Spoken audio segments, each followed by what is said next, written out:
Hello दोस्तों, GK academy में आपका स्वागत है। दोस्तों, केमिस्ट्री के जो चैप्टर सेकंड की हमारी क्लास जो सेकंड है, इससे पहले हमने केमिस्ट्री में इंट्रोडक्शन पढ़ लिया है। उसके अलावा स्टेट ऑफ मैटर पढ़ लिया है। आज जो हम बात करने वाले हैं, change in the state of matter. दोस्तों, मैंने कल बताया था, बहुत ही ज़्यादा इंपॉर्टेंट था। सॉलिड से लिक्विड में चेंज करते हैं तो फ्रीजिंग बोलते हैं। लिक्विड को यदि गैस में चेंज करते हैं तो क्या बोलते हैं? कंडेंसेशन बोलते हैं। और यदि गैस से लिक्विड में आते हैं तो क्या बोलते हैं? एवापोरेशन बोलते हैं। और यदि लिक्विड से सॉलिड में जाते हैं तो क्या बोलते हैं? उसे फ्रीजिंग बोला जाता है। दोस्तों, इसके अलावा क्या सॉलिड से गैस में आते हैं तो सब्लिमेशन बोला जाता है। गैस से सॉलिड में आते हैं तो क्या डिकम्पोजिशन बोला जाता है। दोस्तों, उसी को आगे बढ़ाते हुए change in state of matter discuss करते हैं। इसमें पूछा था डिफ्यूजन सबसे ज़्यादा किसमें होता है, तो सबसे ज़्यादा गैस, उसके बाद लिक्विड, उसके बाद सॉलिड। दोस्तों, डायरेक्ट ऑप्शन में ये दे रखा होगा डिफ्यूजन सबसे ज़्यादा होता है, तो सबसे पहले गैस, लिक्विड, उसके बाद सॉलिड। सेकंड वाला जो पॉइंट है मेल्टिंग पॉइंट, जिसे हिंदी में बोला जाता है गलनांक बिंदु। तो इसमें क्या होता है? सॉलिड से लिक्विड में चेंज किया जाता है किसी चीज़ को, तो क्या होता है? मेल्टिंग पॉइंट बोलते हैं। कल जो टेबल बनाई थी मैंने, बहुत ज़्यादा इंपॉर्टेंट है, इससे पहली वाली क्लास में, वो हम सबको क्या याद होना चाहिए दोस्तों। तो उसमें क्या सॉलिड से लिक्विड में चेंज होती है कोई चीज़, तो उससे क्या होते हैं? मेल्ट होना, पिघलना, जिसे हिंदी में हो जाता है गलनांक बिंदु। इसमें पूछा था आइस का जो है मेल्टिंग पॉइंट होता है 0 डिग्री सेल्सियस होता है। वैक्स का मतलब क्या होता है? मोम।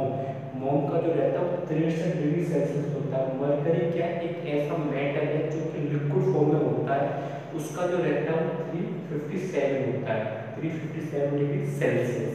इसके बाद जो सी वाला टॉपिक जो आता है थर्ड वाले से बॉइलिंग या वेपोरेशन कहा जाता है। उसमें क्या आता है? लिक्विड से गैस में चेंज होना। तो पूछा जाएगा बॉइलिंग पॉइंट ऑफ एल्कोहल का कितना है? 78 degree Celsius. Boiling point of water का कितना है? तो हमें 100 डिग्री सेल्सियस। अधिकतर तो वाटर का पूछा जाता है, तो हमें वाटर का ही याद होना चाहिए।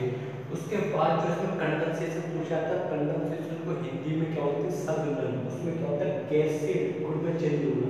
कंडेंसेशन रिवर्स है किसका? वेपोराइजेशन का। इसमें क्या लिक्विड से गैस में आ रहा है, और कंडेंसेशन में क्या है? गैस से जो लिक्विड में आ रहा है। कंडेंसेशन क्या है? रिवर्स प्रोसेस है किसकी? वेपोराइजेशन की। इसके बाद जो ई वाला जो इसके बाद जो टॉपिक आता है फ्रीजिंग बोलते हैं, जिसका हिंदी में होता है हिमीकरण। तो क्या होता है? लिक्विड से सॉलिड में चेंज होता है। और लास्ट वाला जो सब्लिमेशन है, इसमें क्या सॉलिड से वेपर में चेंज होता है, जिसे हिंदी में क्या बोलते हैं? ऊर्ध्वपातन। इसके अलावा मैं जो नैपथलीन की गोली है जो हम बाथरूम में यूज करते हैं किचन में वाइट टाइप की, वो जो क्या है? वो सब्लिमेशन है। दोस्तों, डायरेक्ट पूछा जाता है कि जो नैपथलीन की गोलियां हैं क्या है? एग्जाम्पल है किसका? तो मैं क्या ऑप्शन करके आया? सब्लिमेशन। तो जो आयोडीन हो गया, इसका अमोनियम क्लोराइड हो गया, सॉल्ट, कार्बन डाइऑक्साइड, कैम्फर, सब किसके एग्जाम्पल है? सब्लिमेशन के। ये दोस्तों थोड़ा इंपॉर्टेंट टॉपिक है, दोबारा डिस्कस कर देते हैं। डिफ्यूजन के जो सबसे ज़्यादा है गैस का रहेगा, लिक्विड का रहेगा, उसके बाद किसका? सॉलिड का रहेगा। मेल्टिंग पॉइंट का मतलब क्या होता है? सॉलिड से लिक्विड। बॉइलिंग पॉइंट का क्या होता है? लिक्विड से गैस। बॉइलिंग को क्या होता है? वेपोराइजेशन कहते हैं। कंडेंसेशन जस्ट अपोजिट रहता है, जिसमें क्या होता है? गैस से लिक्विड। फ्रीजिंग का मतलब क्या है? लिक्विड से सॉलिड। और सब्लिमेशन का क्या है? सॉलिड से वेपर। दोस्तों, ये हमारा जो chapter third change in state of matter, दोस्तों यहाँ से क्या समाप्त होता है। अब जो नेक्स्ट दोस्तों जो चैप्टर है वो क्या? Mixture and compound. तो जो हमारा चौथा दोस्तों जो चैप्टर है वो स्टार्ट होता है, तो उसका नाम क्या है? Mixture and compound. ये क्या होते हैं? प्योर सब्सटेंस होते हैं। ये क्या होते हैं? इम्प्योर सब्सटेंस होते हैं। प्योर सब्सटेंस में क्या होता है? शुद्ध पदार्थ पाए जाते हैं। तो केवल क्या होता है? ओनली वन सब्सटेंस प्रेजेंट होता है। प्योर सब्सटेंस में क्या होता है? केवल जो है एक जो है क्या होता है? सब्सटेंस प्रेजेंट होता है। इससे दोस्तों क्या है? एटम, मॉलिक्यूल और पार्टिकल पाए जाते हैं। इस क्लास का दो भागों में से डिवाइड करके होते हैं एलिमेंट्स, और दूसरे कौन से होते हैं? कंपाउंड। इसमें क्या होता है? एक ही एटम्स मिलता है। एलिमेंट में क्या केवल एक ही एटम मिलेगा, जैसे example hydrogen, nitrogen, chlorine, copper.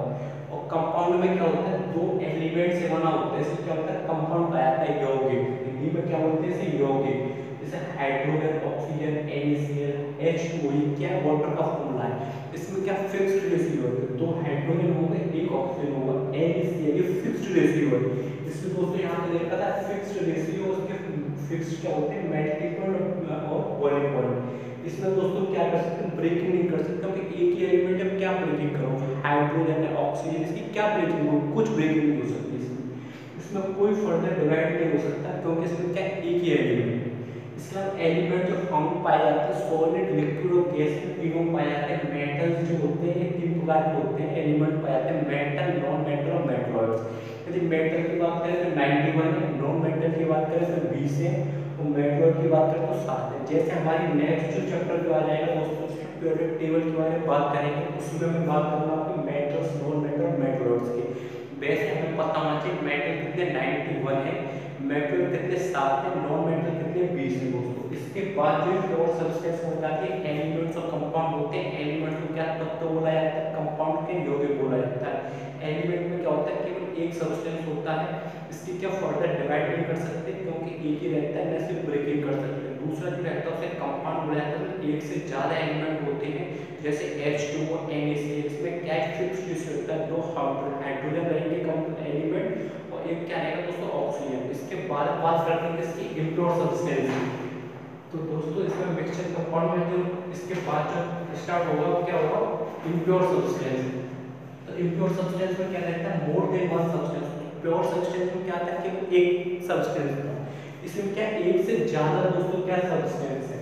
जैसे अपना ब्लड ले लो, ब्लड में क्या होता है, वाटर होता है 92%, प्रोटीन जो होता है 7% के अप्रॉक्स रहता है। यहाँ पता होना चाहिए हमारा जो ब्लड है क्या है, मिक्सचर है।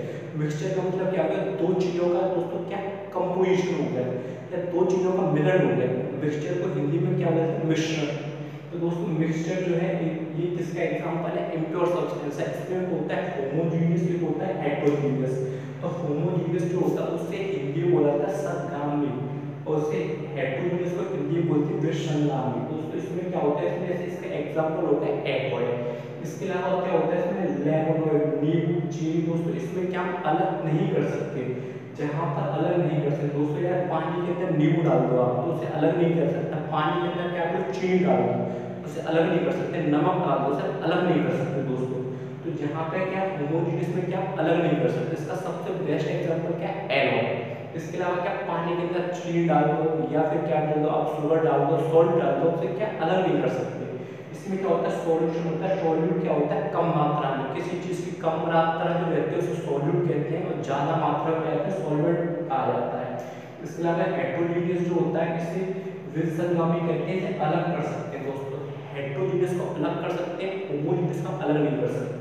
जैसे पेंट है, बटर है, कोल है, पेट्रोल है, सबको क्या होगा अलग कर सकते हैं। मोर मिक्सचर आर हेटेरोजीनियस, अधिकतर जो मिक्सचर होते हैं क्या होते हैं, हेटेरोजीनियस होते हैं। तो दोस्तों मेटल्स की और कंपाउंड की बात करें तो हमें इसमें दो चीजें पता होनी चाहिए। प्योर सब्सटेंस वो सब्सटेंस होते हैं जिसमें केवल एक पाया जाता है, इसमें जो रहते हैं इन्हें डिवाइड किया जाता है, जिसमें एक होते हैं एलिमेंट, जो होते हैं कंपाउंड। एलिमेंट्स को क्या बोलते हैं, तत्व बोलते हैं। कंपाउंड क्या होते हैं, यौगिक बोलते हैं। तो एलिमेंट्स के अंदर क्या होता है दोस्तों, ये केवल एक ही तत्व के बने रहते हैं, इसलिए एलिमेंट बोला जाता है। जैसे हाइड्रोजन है, ऑक्सीजन है, क्लोरीन है, कॉपर है, इन्हें हम क्या है दोस्तों, क्या है इसके अलावा इसकी फर्दर डिवाइड नहीं कर सकते क्योंकि एक ही एलिमेंट को दोस्तों फर्दर डिवाइड नहीं करता है। एलिमेंट जो है वो किसमें सॉलिड, लिक्विड, गैस तीनों मिलते हैं। इसके अलावा दोस्तों metal, non metal, metalloid. Metal जो 91 है, मेटलॉइड जो कितने 7 है, नॉन मेटल कितने दोस्तों 20 है। तो बात करें किसकी, कंपाउंड की, तो कंपाउंड जो है किससे दो एलिमेंट्स होकर बनते हैं, जैसे हाइड्रोजन, ऑक्सीजन। उनका क्या होता है, फिक्स्ड रेशियो होता है, दो हाइड्रोजन रहेंगे, एक ऑक्सीजन रहेगा। और जो इसके बाद जो लास्ट होता है इम्प्योर सब्सटेंस। इम्प्योर सब्सटेंस क्या होता है, मोर देन वन सब्सटेंस दोस्तों। इसके अलावा क्या रहता है, इसमें एक से ज्यादा सब्सटेंस, दो प्रकार के मिक्सचर होते हैं। मिक्सचर जो एग्जांपल है किसका, इम्प्योर सब्सटेंस। एक होते हैं होमोजीनियस, होते हैं हेटेरोजीनियस। होमोजीनियस वो सब्सटेंस होते हैं जिन्हें हम क्या अलग नहीं कर सकते, जैसे पानी के अंदर नींबू डाल दो या सॉल्ट डाल दो, शुगर डाल दो, उसका आपसे अलग नहीं कर सकते। और जो आपके हेटेरोजीनियस होते हैं उसे आप अलग कर सकते हैं दोस्तों। इसका जो सबसे बेस्ट एग्जांपल है जिसका होमोजीनियस का, वो एलॉय है। इसके अलावा दोस्तों जितने भी अधिकतर जो सब्सटेंस पाए जाते हैं क्या हेटेरोजीनियस है। तो दोस्तों यहाँ हमारी सेकंड क्लास की, थर्ड क्लास में दोस्तों किस बारे में बात करेंगे, फिर केमिस्ट्री में। जैसे दोस्तों लाइक करें, शेयर करें, सब्सक्राइब करें। थैंक यू दोस्तों।